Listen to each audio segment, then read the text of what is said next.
എടേ ദേവാസുര സിനിമയ്ക്കകത്ത് മോഹൻലാൽ പറയത്തില്ലേ കോടി പുണ്യമാണ് നീയെന്ന്. അതുപോലെ കേരള ബ്ലാസ്റ്റേഴ്സിന്റെ ആരാധകർ ഓരോരുത്തരും എഴുന്നേറ്റ് നിന്ന് നെഞ്ചിൽ കൈവച്ച് പറയണം കോടി പുണ്യമാണ് നീയെന്ന്. അഡ്രിയാൻ നിക്കോളാസ് ലൂണ ലിറ്റിമാർ എന്ന അഡ്രിയാൻ ലൂണ കേരള ബ്ലാസ്റ്റേഴ്സ് എന്ന ഫുട്ബോൾ ക്ലബിന് ലഭിച്ച അർഹിക്കാത്ത സൗന്ദര്യമാണ്, അല്ലെങ്കിൽ അർഹിക്കാത്ത ഐശ്വര്യമാണ്, അർഹിക്കാത്ത സൗഭാഗ്യമാണ് എന്നൊക്കെ പറയേണ്ടി വരും. കാരണം ഇത്രമാത്രം ഡെഡിക്കേഷനും ലോയൽറ്റിയും ഒക്കെ നമ്മുടെ ഈ ക്ലബ്ബ് ഡിസർവ് ചെയ്യുന്നുണ്ടോ എന്ന് പോലും ഒരു ചോദ്യചിഹ്നം തന്നെയാണ്. കഴിഞ്ഞ ദിവസം ഒരു അഭിമുഖത്തിൽ അഡ്രിയാൻ ലൂണ പറഞ്ഞ വാചകങ്ങൾ ഒരുപാട് കേരള ബ്ലാസ്റ്റേഴ്സിന്റെ ആരാധകരുടെ ഹൃദയത്തിലേക്ക് ആഴ്ന്നിറങ്ങാൻ മാത്രം പര്യാപ്തതയുള്ളതാണ്. അദ്ദേഹം കേരള ബ്ലാസ്റ്റേഴ്സിൽ പുതുതായി ചെയ്യുന്ന റോളിനെ കുറിച്ച്, അല്ലെങ്കിൽ തന്റെ പൊസിഷനിൽ വന്ന മാറ്റത്തിനെ കുറിച്ച് പറയുമ്പോഴും അദ്ദേഹം പറയുന്നത്, ഞാൻ വിവിധ രാജ്യങ്ങളിൽ ഇത്തരത്തിലുള്ള പൊസിഷനുകളിൽ കളിച്ചിട്ടുണ്ട്. എൻ്റെ ഒരു ഉദ്ദേശം എന്താണെന്ന് വെച്ചാൽ ഏത് പൊസിഷനിൽ കളിച്ചാലും എൻ്റെ ടീമിന് വേണ്ടി മാക്സിമം പ്രൊവൈഡ് ചെയ്യുക ടീമിന്റെ ലക്ഷ്യം മാത്രമാണ് എന്നുള്ളതാണ്.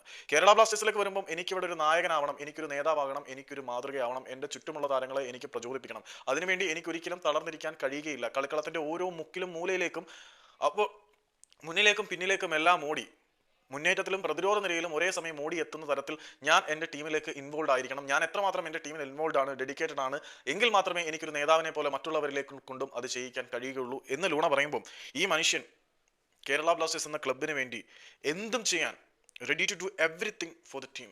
കേരള ബ്ലാസ്റ്റേഴ്സ് എന്ന ഫുട്ബോൾ ടീമിന് വേണ്ടി എന്തും ചെയ്യാൻ, എനിത്തിങ് ആൻഡ് എവറിത്തിങ്, എന്തും ചെയ്യാൻ പര്യാപ്തനായിരിക്കുന്ന ഒരു നായകനാണ് അഡ്രിയാൻ ലൂണ. ഇത്രമാത്രം ഡെഡിക്കേഷൻ ഉള്ള ഒരു നായകൻ വേറെ ഉണ്ടോ? എടേ, ഞാൻ അഡ്രിയാൻ ലൂണ വില കുറച്ച് പറയുന്നതല്ല. ഇതുപോലെ ഡെഡിക്കേഷൻ ഉള്ള മറ്റൊരു നായകൻ ഹൈദരാബാദ് എഫ് സിക്ക് ഉണ്ടായിരുന്നു, നമ്മുടെ ജാവോ വെക്ടർ ഡി അൽബുക്കർക്ക്. പൈസ ഇല്ലാതെ എല്ലാവരും, വിദേശ താരങ്ങളും ഡൊമസ്റ്റിക് പ്ലേയേഴ്സും പരിശീലകനും സപ്പോർട്ടിംഗ് സ്റ്റാഫും എല്ലാം ടീം വിട്ട് പോയപ്പോഴും ഒറ്റയ്ക്ക് കരുത്തോടെ നിന്ന് തന്റെ ടീമിനെയും ഡൊമസ്റ്റിക് ജൂനിയർ ലെവൽ ഇന്ത്യൻ പ്ലേയേഴ്സിനെയും മുന്നിൽ നിന്ന് നയിച്ച പ്രതിരോധത്തിന്റെ പടത്തലവൻ ജാവോ വിക്ടർ ഡി അൽബുക്കർക്ക് എന്ന മനുഷ്യനും ഒരു അപ്രീസിയേഷൻ അർഹിക്കുന്നുണ്ട്. പിന്നെ അഡ്രിയാൻ ലൂണ പ്രത്യേകിച്ച് ഒരു കാര്യം പറയുന്നുണ്ടായിരുന്നു, in Kerala I feel the affection from the.